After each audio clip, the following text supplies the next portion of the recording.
and welcome back to the program. Time for us to have our first conversation this Wednesday morning. It's all about women at the forefront and what they are doing amidst all they have amassed and acquired. What else are they doing when it comes to giving back to the communities, the society, and in what way are they doing this? This is the conversation we are about to have just right now. Lydia Tett Olet is my guest today. She is the founder, Kenya and Friends in the Park, as well as the founder, Malaika Dance Unique. She also describes herself as a philanthropist. Mtu wa kupeana.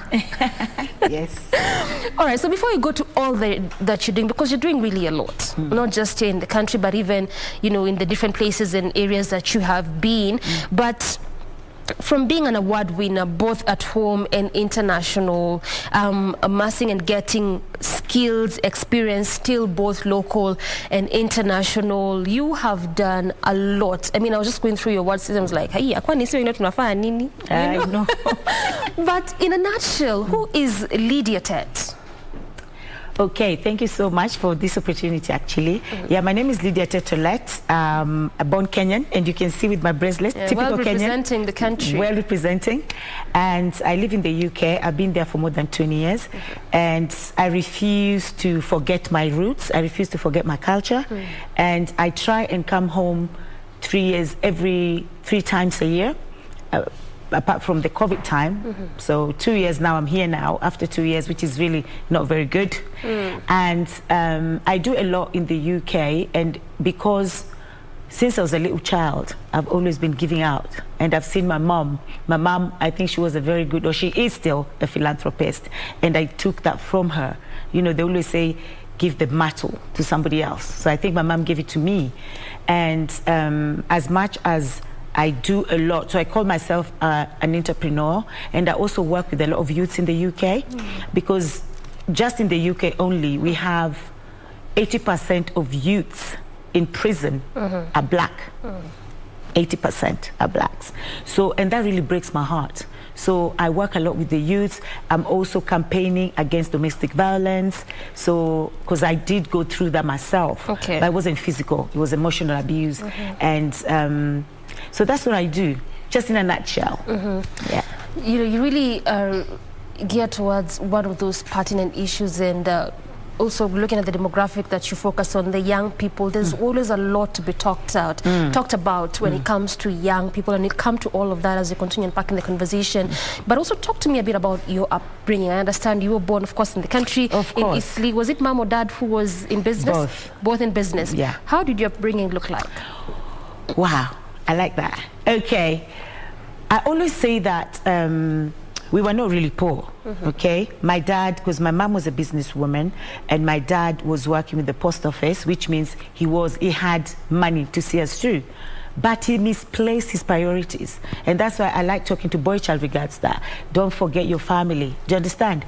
Because, and it's sometimes, you give what you have, but we have to break the cycle. If what you have, if what you know from your parents or from your grandparents is abuse or manipulation or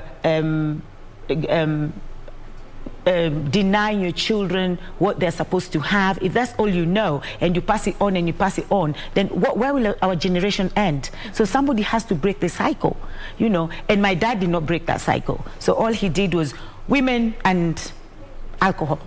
So we were left lacking. So we had nothing. There's a time I used to go to school without shoes, and to be honest, I'll tell you the truth, I hated school. You know why? But don't hate school, guys. Go to school. Because every time they sent me home because of school fees, or you've not paid, so I'm home, you've not paid, I'm home. So I was like, what is this? So because of that, I really hated school because of that, because I was always home. So I was comfortable just staying at home. So my upbringing wasn't really great. And we're 7 siblings. 2 passed on, may their soul rest in perfect peace. So we're 5 of us. And there was a lot of abuse. My dad was very abusive. He used to really beat my mom. And one day I remember that he hit my mom, and all my mom's teeth like came out, and she had to go to the neighbor's house, and the neighbor hit it back with ile mwiko ya ugali, you know, and now they were like this. And when I grew up, I was asking my mom, and why this was did happening in the full glare of you children. Oh yeah, of course. That's what some useless men do. They just beat their wives in front of the children. They don't even think the repercussion of those children. Or even silly women to beat their husbands. So it's both sides. It cuts across. But my upbringing, that was what it was.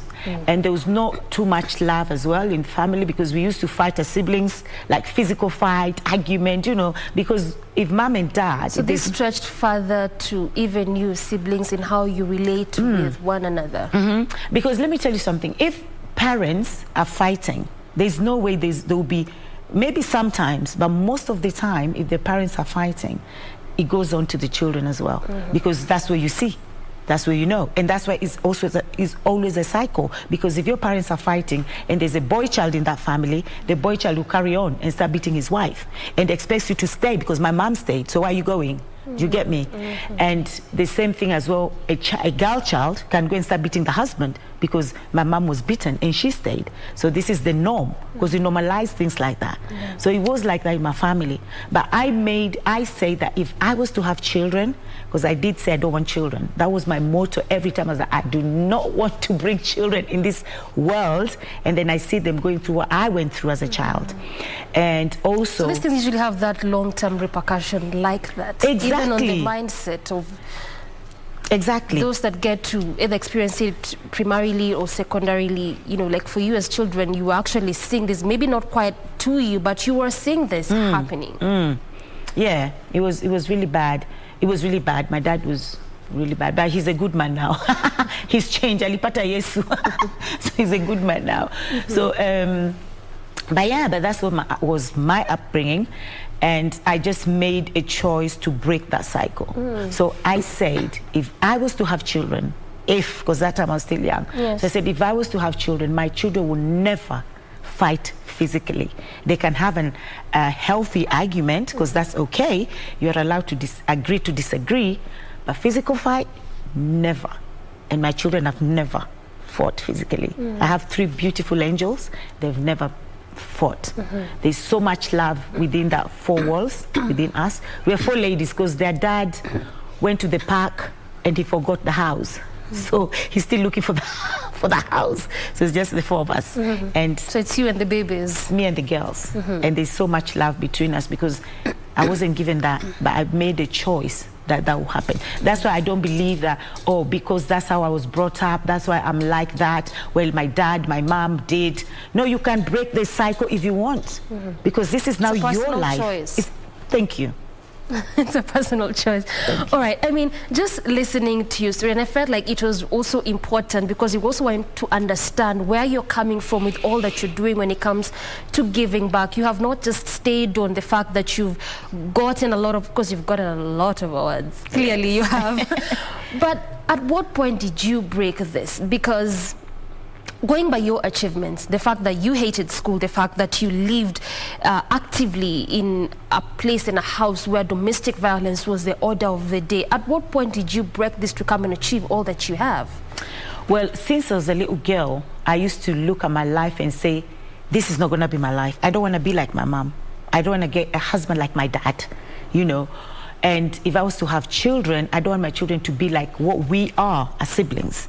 So since the age of 16, when I was 16 years old, I used to go to, what's this called, place called? At this point, you're still in the country? Yeah. I was still here. This place is called, oh no, where you go and buy things, not Kikomba, the other place. There's Kikomba and there's Markiti. Yeah, that's it. So when I was a little girl, I used to go to Markiti in the morning at 3 in the morning, buy maize, buy maembes. Okay, and because there's a lot of construction around, you know, at Kujenga, and then I go and boil the maize and then cut the mangoes as well and then put it on my head. That's when people say, oh, hakuna kazi sijui nini. Look, there's always something to do. And I was only 16 years old, but I was fed up going to school, home.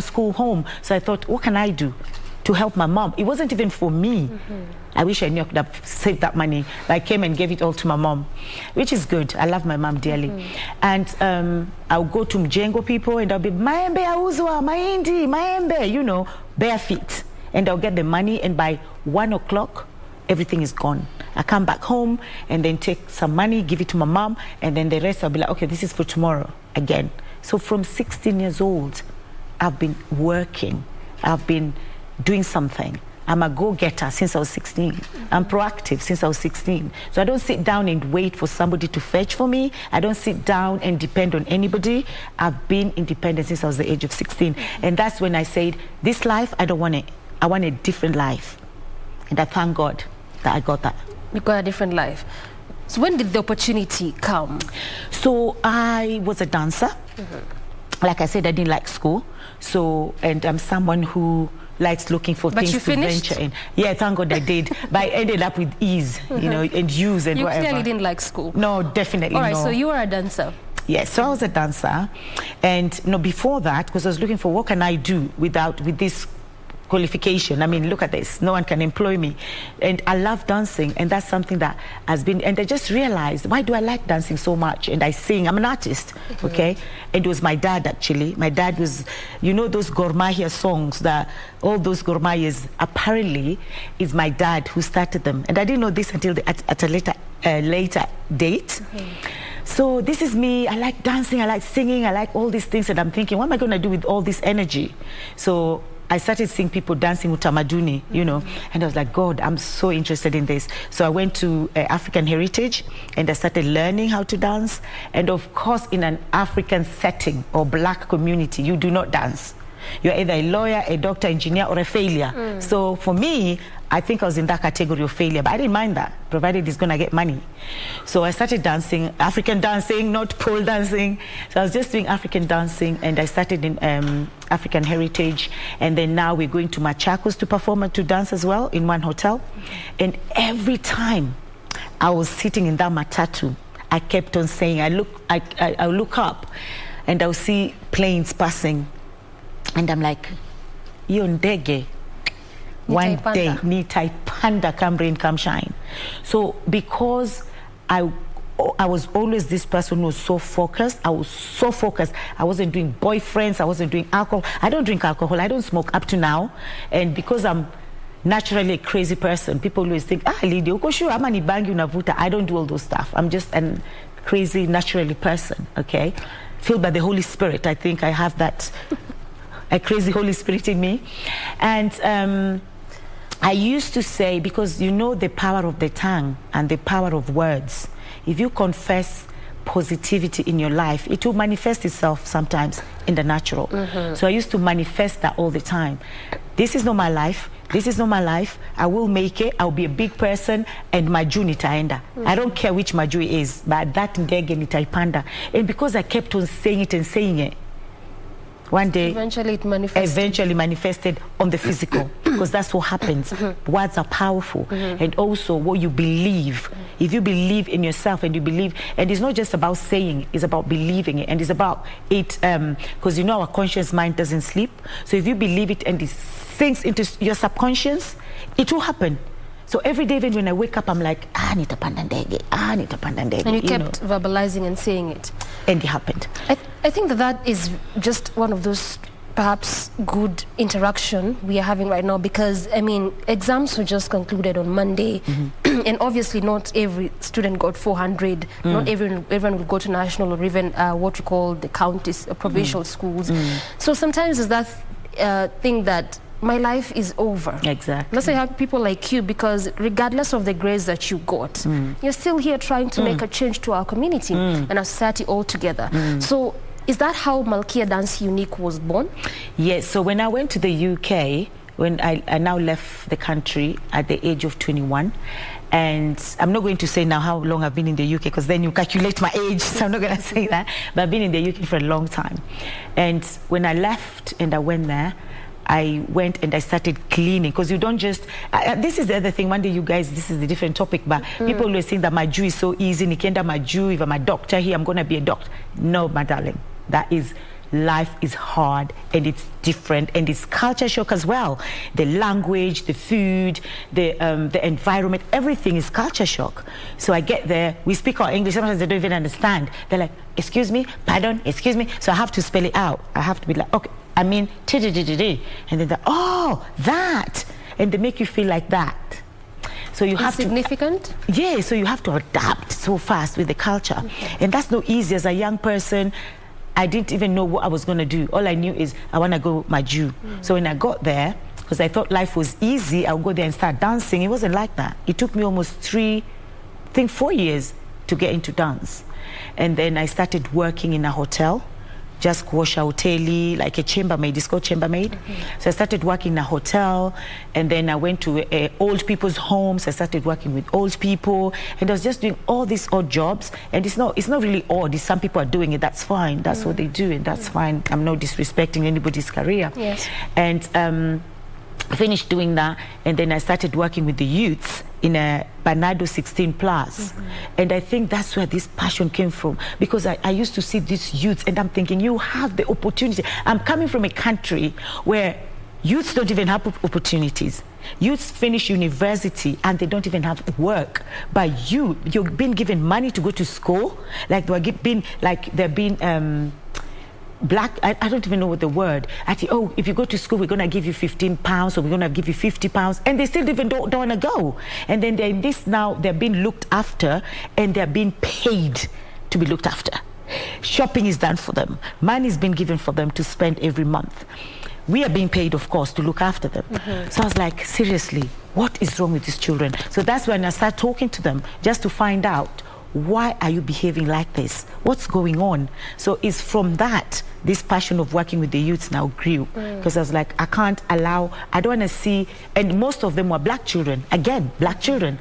And they all had something in common, one thing to say in common. Everybody who you spoke to said the same thing, My parents are never home, And because it's hard. It's hard when you go to a different country, there's nobody. You know, here we're like a community, but in diaspora, you're alone, and you don't even know what to do, especially if you don't know anybody. So you just do what you think is right for your children, but most of the time it's not, because you're thinking, oh, let me work hard, and then you have the whole village in Africa waiting for you to feed the whole village, and then you have your children. So when you're doing all this and feeding the village, to whose expense are you doing it to? The children, of course.